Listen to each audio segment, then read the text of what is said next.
তোমাদের এরকম যখন ত্রিভুজে 3টি শীর্ষবিন্দু দেওয়া থাকবে এবং ক্ষেত্রফল বের করতে বলবে, তখন কি করবে যে ত্রিভুজের শীর্ষবিন্দুর মধ্যে যে কোনো একটি শূন্য বানানোর চেষ্টা করবে। তাহলে এখানে দেখো আমরা প্রথমটা আমরা শূন্য বানাই, এখানে কি আছে 6 আর 1, তাহলে 6 আর 1 যখন শূন্য বানাতে চাই তাহলে 6 আমরা কি করতে হবে, 6 থেকে 6 বিয়োগ করতে হবে, তাহলে কি হয়, তাহলে এখানে শূন্য হয়। আর এখানে যদি আমরা শূন্য বানাতে চাই তাহলে কী করতে হবে, 1 থেকে 1 মাইনাস করতে হবে, তাহলে এখানে শূন্য হয়। যেহেতু আমরা এখানে কী করছি 6 মাইনাস করছি, তাহলে সবগুলো থেকে 6 প্রথমটা মাইনাস করতে হবে, যেহেতু এখান থেকে দ্বিতীয়টার থেকে আমরা কী করছি 1 মাইনাস করছি, সবগুলো থেকে -1 করতে হবে। তাহলে দেখো -1 থেকে 6 যদি আমরা মাইনাস করি তাহলে কি হয়, -1 -6, তাহলে কি উত্তরটা এখানে কী আসে, আর এখান থেকে কী করছি 0 -1, তাহলে এখান থেকে এটা কী আসে, দ্বিতীয়টা -7 আর একটা -1।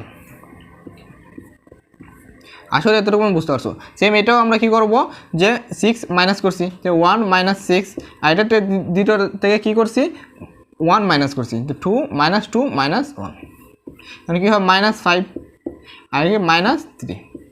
এখন একটা শর্টকাট টেকনিক আছে যে আমরা কি করব, হাফ, প্রথমে একটা হাফ দেব, তারপর যে দুইটা আমরা রয়ে গেছে এই দুইটার প্রথমটার আর দ্বিতীয়টার শেষেরটা গুণ করব। ব্র্যাকেট প্রথমটা কী আছে -7 আর দ্বিতীয়টার শেষেরটা কী আছে, এই যে এটা গুণ করব, তো কী আছে -3, তাহলে 3 সাথে 21 আর মাইনাসে মাইনাসে কী হয় প্লাস, তাহলে 21,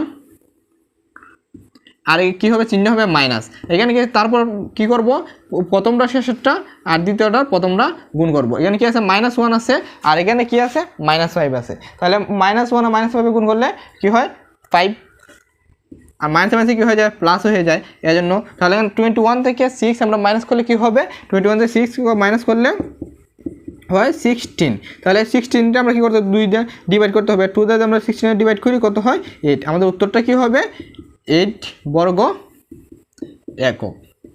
আশা করি তোমরা এটা বুঝতে পারছো।